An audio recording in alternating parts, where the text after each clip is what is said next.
So I thought it'd be kind of fun just to sort of show the difference that a different emitter or LED makes in a similar sized torch or reflector. Unfortunately, I'm not sure if you'll quite see, we've got the moon up there and you can see stuff going past the screen. It's actually super foggy out. So I've just got a do a quick demo of that. It's got me little XL200 Maglite. It's like, look, it's great, it looks like a laser, but it's really foggy out. So I don't think this test or experiment is going to go quite to plan, but still we'll have a little look. So the flashlights in question, they're these three here. So these are C8 sized torches. This is a C8, if you're familiar with a C8. They've been around for quite a long time.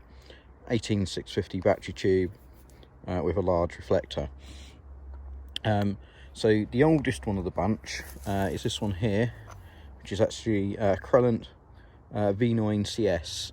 I bought this, I think it was 2012. So in terms of LED tech, it's actually quite old. We've got an original XML in there, not an XML2, but an XML. Can't quite see it on the camera, but it's one that's got the wires running across the LED. But we have got a very nice, deep, smooth reflector. This particular light will run on a 18650, although it has a lower output and isn't regulated, or it will run on two CR123As or 16340s. At the moment, I think I've actually got two 18350s in there, so they're about half the size of an 18650 in terms of length. So it gets higher voltage, it puts out higher output, and it's regulated. But the runtime is really short because they're only like 700 milliamp batteries. Now I believe this was rated at only 800 lumens, believe it or not, back in the day. Probably quite a realistic out the front rating from Crelant, I think over the top. But we'll see how that compares. Interestingly, with the modern trend of electronic and dual switches, this must have been ahead of the game. So we've got a mechanical rear clicky and we've got an electronic side switch, which also includes ramping for its brightness control rather than stepped. So we'll have a go with that one. Next up is a much newer flashlight. So this is a Klarus XT12 GT. So this runs the Cree XHP35HI. So basically there's no dome on the LED. It's quite a small LED with just a flat top on it. I believe Klarus rate this at about 1600 lumens, so basically double what the Crelant is. This also runs on an 18650, but it will also run on two 18350s as well. But I don't believe it impacts the output particularly. It will just be a shorter runtime. I think it's so law enforcement guys can run it on two CR123As as disposable batteries. Also got dual switch on this one, so I've got the on-off one, and then we've got a mode button. Very much the Klarus tactical style setup on that. But it's a forward clicky, so you get sort of a momentary out of it, which interestingly the Crelant also does. That the rear tail switch on that is also a forward clicky to give you momentary. The Klarus, this would have been a premium flashlight. I don't quite know how much it retailed for.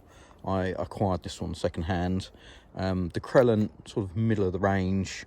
I think they're sort of if you're going to have a premium range of torches, I think they sat perhaps in the lower third, but it meant that the prices were representative of that. The last light we've got here is one you might have seen recently in some of my other videos. This is an Astrolux C8. So this is the sort of generic or classic C8 host. Really great value for money this. I think I paid just over £20 delivered. So really good value. We've only got a single switch on this one. It's just a standard mechanical reverse clicky, so nothing too fancy. But in here we've got the Cree XHP 50.2, which is a very large LED. I think the official ratings on this are 5000 lumens. I imagine that's wrong, but I believe it probably is pumping out something around 4,000 lumens. So significantly more than the other lights. But they've all got roughly the same size reflector, all smooth reflectors. This one can't really see in this light, but it just has a little bit of texture to the reflector, but it's, for all intensive purposes, a smooth reflector. So it'll just be interesting to see how they perform.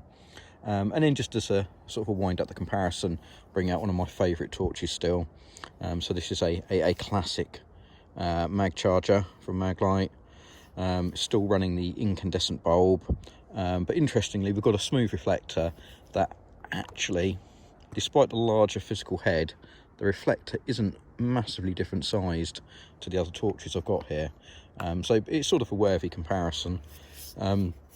As I said before, this one's actually running on some Anyloop AAs rather than the original battery pack, and it's also increased the voltage to 7.2 volts instead of 6 volt, so it performs mildly better than a stock mag charger would. But to be fair, you could have had this kind of performance 25 years ago or 30 years ago, whenever the mag charger was introduced.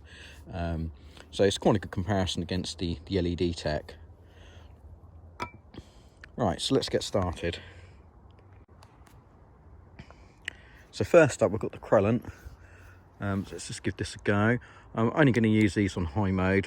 Look, you can really see this fog has come down a lot. But you know, this thing is pretty good. For something that's only meant to be pumping out 800 lumens. We've got a barn there, and it's even in the fog it's picking it out quite well. It is a shame it is so foggy out, because we do have some trees in the distance. So I think we're going to have to come and redo this test again in better conditions. Let's just give an idea of what that looks like.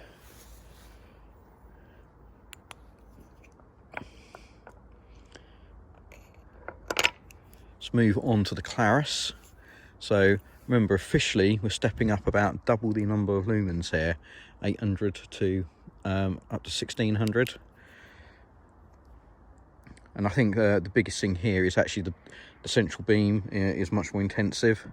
I don't think the spill beam is massively different in brightness, but through the fog this thing really is looking much more lightsaber like. And unfortunately, yeah, we're not able to pick much out, and in a way it's a bit dazzling, the actual light from this. Okay, and move on to the Astrolux. So this is the highest lumen rating, and I think you can see the beam itself is much fatter and less intense. But it still performs well. And I think we've got a much brighter spill beam this time because of that larger hotspot as well. But again, this is very much a dazzling light in these conditions. Kind of cool effect, eh? Actually, you can see all the mist. But yeah, even though I'm lighting up that vehicle down there, it's actually really hard to see. Yeah. I've got the moon up there, that's just piercing through the fog. Right, so how does the mag charger compare? Well, actually pretty good at this sort of distance. The mag charger's got a really good hotspot and beam on it, but the spill beam is much less bright, so we've got much less lumens in total, and actually in the fog I think it's slightly less dazzling. But you can see we can still do a pretty good lightsaber with it. We are still reaching out to that barn quite well with this, but obviously it is quite different to the other lights, and if we could really push the distance a bit without the fog, we would see that it was very different out. Okay, let's see if we can get all the lights lined up a bit and do a bit more of a comparison.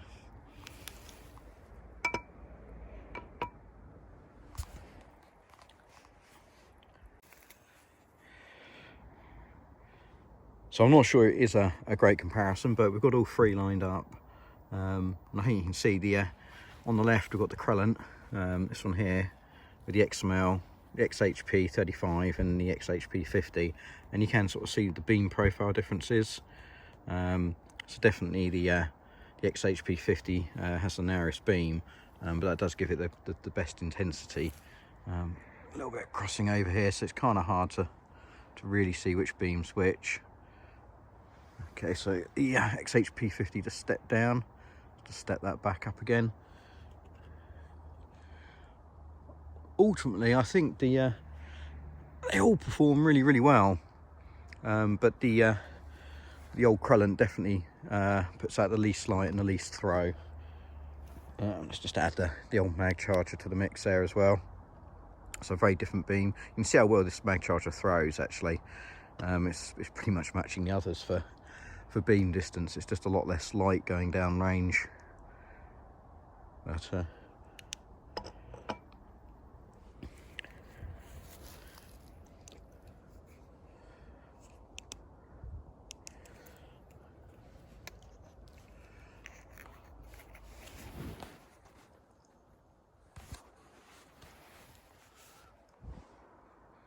so yeah, I think that's the XHP 50 on the right and XHP 35 on the left.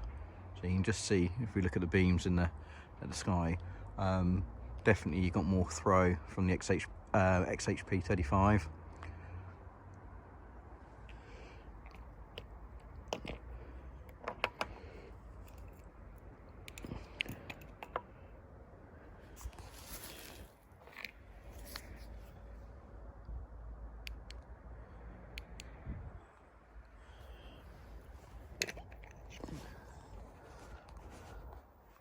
And the same test with the Crelant. It's now on the left of the XML, and the XHP 50 Astrolux on the right. Now I think they're pretty close, but the Astrolux just pips it.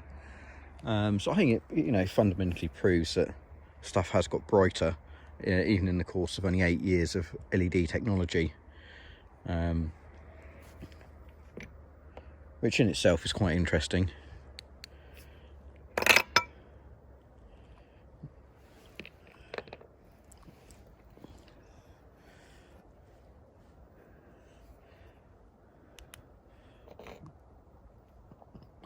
And finally, let's just do that comparison again.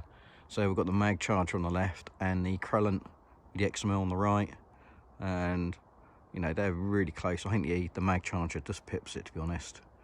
Yeah, definitely got more throw from the old mag, but again, it's just way less light coming out of it.